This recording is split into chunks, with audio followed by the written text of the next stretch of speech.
আসসালামু আলাইকুম everyone, welcome back to another new video. আশা করি আপনারা সবাই ভালো আছেন, আমি আপনাদের ভালো আছি। সো আজ অনেকদিন পর রাজশাহীতে আসছি, আর রাজশাহীতে আসার আমার মূল উদ্দেশ্য ছিল একটা ভিডিও করা। সেটা হচ্ছে আপনাদের রাজশাহী শহরের মধ্যে 4টি ঘোরার মতো জায়গা, যেখানে আপনারা আসলে নর্মালি যারা নতুন আসে তাদের ঘোরার জায়গা।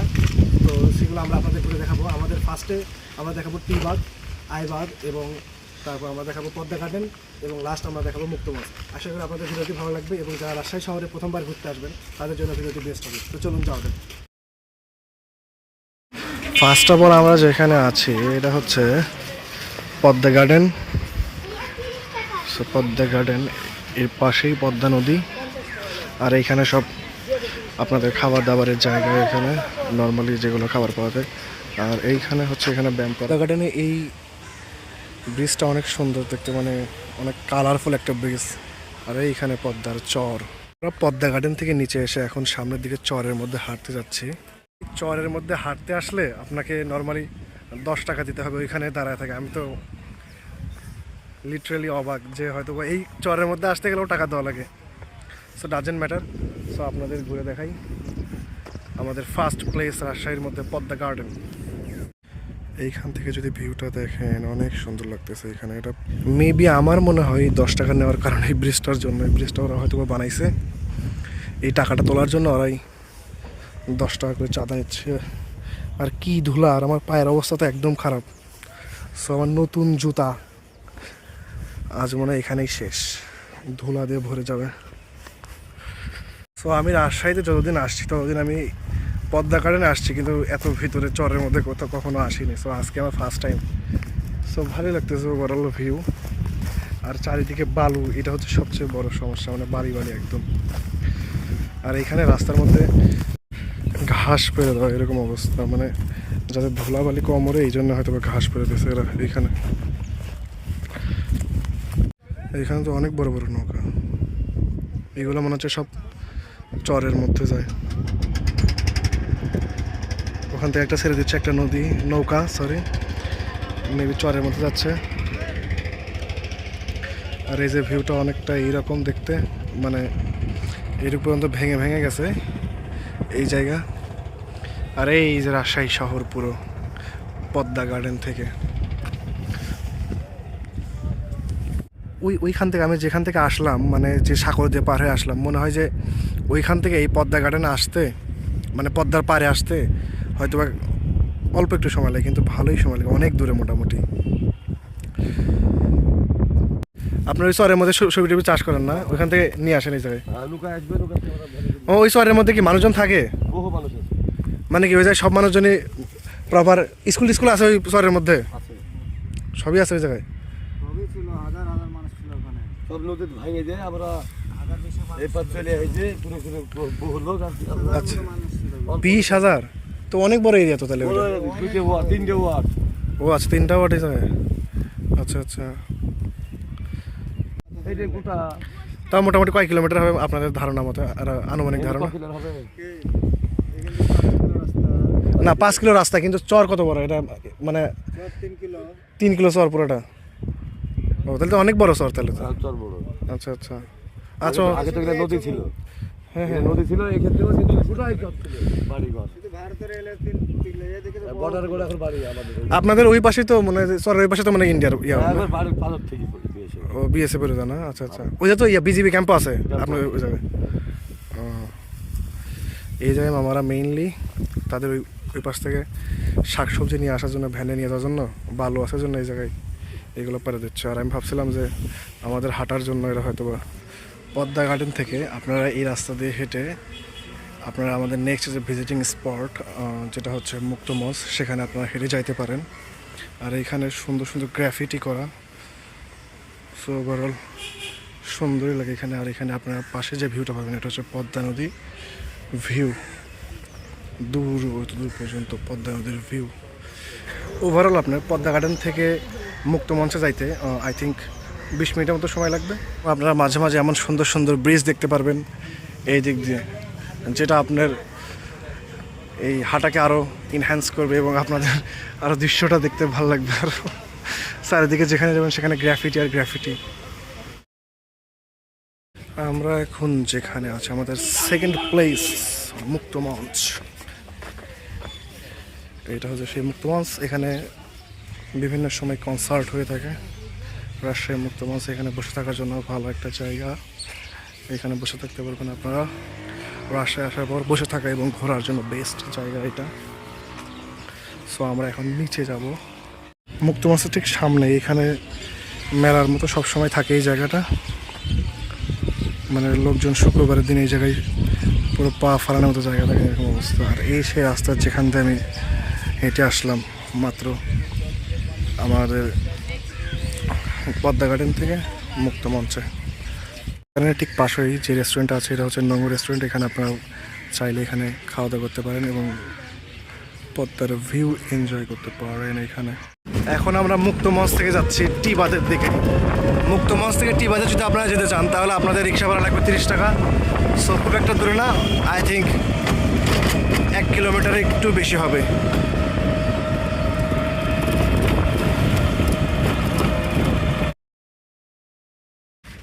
আমি এখন যেখানে আছি এটা হচ্ছে আমার মোস্ট ফেভারিট জায়গা। এটা হচ্ছে টি বাঁধ।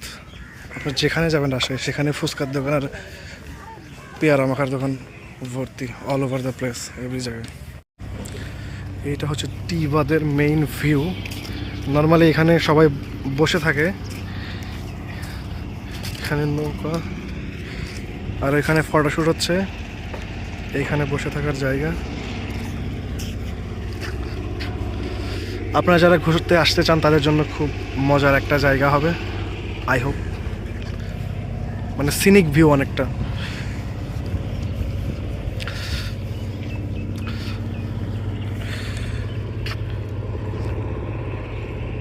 ওইখানে মাছ ধরতেছে, মাছ কি এখন আছে কি না আছে।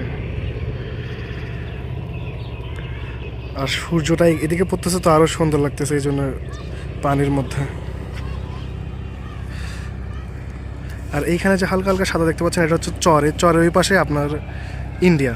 নর্মালি এইখানে আপনারা যে দেখতে পাচ্ছেন এখানে পানি, এখানে নর্মালি চর পড়ে থাকে। মানে প্রতিবার এই সময় তো দেখা যায় একদম চর পড়ে গেছে, পানির থেকে কমে যায়। এবার অন্য বারের থেকে পানি একটু বেশি।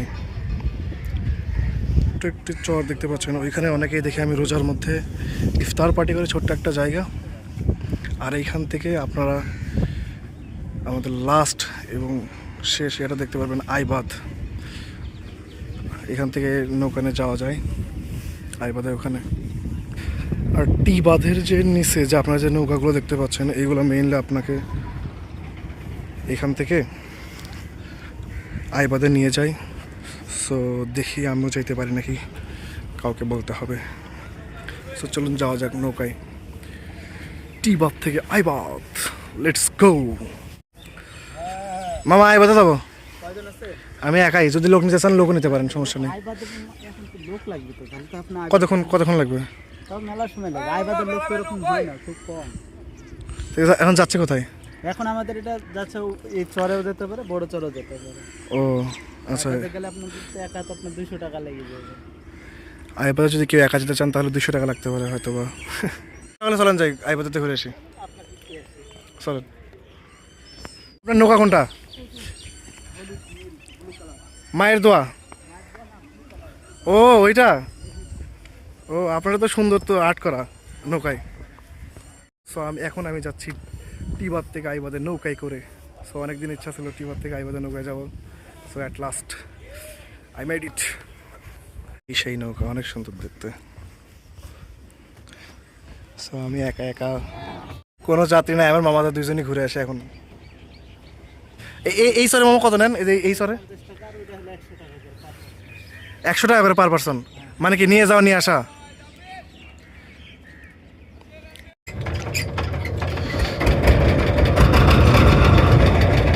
Let's go.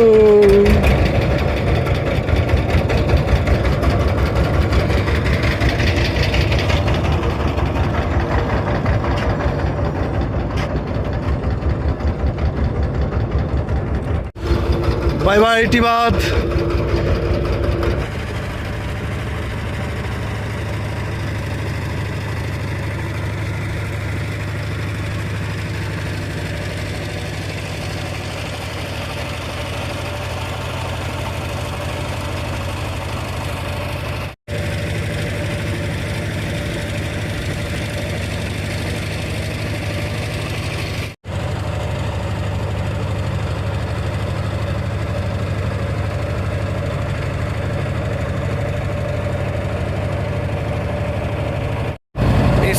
এই ছোটো ছোটো বাচ্চাদের অনেক সাহস, এই পদ্মা নদীর মাঝে ওরা নৌকা নিয়ে আসতেছে ঘোরার জন্য। এই নৌকাটা কিছুটা দেখতে অন্যরকম, একটু ভিন্ন ধর্মী স্টাইল। এর হালটা অনেক বড়, মানে পিছনের যেটাতে নৌকা কন্ট্রোল করা হয় সেটা বিশাল বড়। আমরা চলে আসছি হাইটেক পার্ক, টিবাদের পাশেই।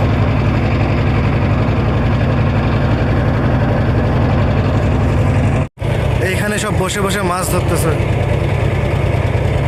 আই থিঙ্ক ভালোই মাছ পাওয়া যায় এখান থেকে, কিন্তু মাছ ধরা একটা জিনিস, সবচেয়ে বড় একটা জিনিস হচ্ছে সেটা হচ্ছে ধৈর্য ধরা লাগে অনেক সময়। আর এই নৌকাগুলো গেলে আমার মনে হয় হয়তো মাছ তো পালায় যাওয়ার কথা।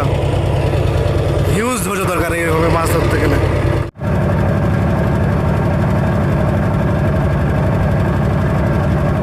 সো অ্যাট লাস্ট আমরা চলে আসছি আইবাদে নৌকায়।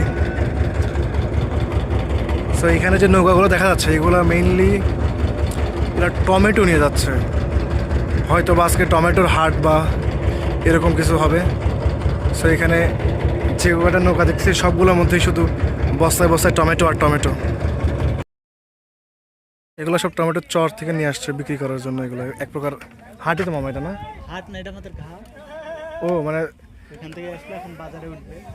ও এগুলো সব বাজারে নিয়ে যাবে না সব একটু মেইনলি। এখানে আমাদের শেষ হলো নৌকার সংক্ষিপ্ত রাইড টিবাদ টু আইবাদ। সো চলুন ঘুরে দেখা যাক আইবাদ। সো এইখান থেকে এত উপরে উঠতে হবে। আমি তো এখানে দৌড়তে 1 মিনিট উঠতে পারবো, নতুন জুতা দিয়ে 1 মিনিটও লাগেনি। টিবাদের ভিউ থেকে আইবাদের ভিউটা আমার কাছে একটু বেশি সুন্দর লাগতেছে। আমি অনেকদিন পর আইবাদে আসছি আজকে। সো এখান থেকে চর পড়ে গেছে, আর এইখানে সবুজ জন্য সুন্দর লাগতেছে। সেই জন্য নিঃশ্বাস নিতে কষ্ট হচ্ছে। সো বলতে গেলেও সমস্যা। আমাকে যে নৌকাটা নিয়ে আসলো সেই নৌকাটা এখন চলে যাচ্ছে আবার টিবাদের দিকে। এটা হচ্ছে আইবাদের ওভারঅল ভিউ। আপনারা আসলে এই ভিউটা এখন এনজয় করতে পারবেন এই মুহূর্তে, শীতের মধ্যে, জানুয়ারি মাসে। নদীর ঠিক পাশেই আপনারা আইবাদে দেখতে পাবেন একটা ফুটবল মাঠ, এবং আই থিঙ্ক সামনে খেলা হবে, এই জন্য মাঠের প্রস্তুতি নেওয়া হচ্ছে। আর ফুটবল মাঠের লোকেশনটা কত সুন্দর, জাস্ট একটাবার ইমাজিন করুন। আর রাজশাহী শহর ঘুরতে আসুন। হাইটেক পার্কে, আইবাদের পাশে যেটা হাইটেক পার্ক আছে, হাইটেক পার্কের সবচেয়ে বড় আকর্ষণ ছিল হচ্ছে এইখানে বেসিক্যালি স্টার সিনেপ্লেক্স ছিল রাজশাহীর মধ্যে একটাই সিনেপ্লেক্স, কিন্তু 5ই আগস্টের পর সেটা ভেঙে দিয়েছে। আর আগে এর মধ্যে বসে থাকা যায় তো ভিতরে, এই জায়গাটা দেখতেছেন এখানে হাঁটার জায়গা আছে, বসার জায়গা আছে, কিন্তু এখন এটা প্রপারলি বন্ধ। আর এভাবে ভিতরে কাউকে ঢুকতেও দেয় না। আর এই রাস্তাটা কত সুন্দর লাগতেছে, জাস্ট একটাবার দেখুন আর এবং কমেন্টে জানান যে কেমন লাগতেছে আপনাদের রাস্তাটা। সো এভরিওয়ান, এই ছিল আজকে ছোট্ট একটি ভিডিও যেখানে আমি রাজশাহী শহরের 5টি জায়গা তুলে ধরেছি, যেখানে আপনারা যারা প্রথম রাজশাহী শহরে ঘুরতে আসেন শহরের মধ্যে, তাদের জন্য ঘোরার জন্য বেস্ট। সো আই থিঙ্ক আপনাদের ভিডিওটি ভালো লাগছে।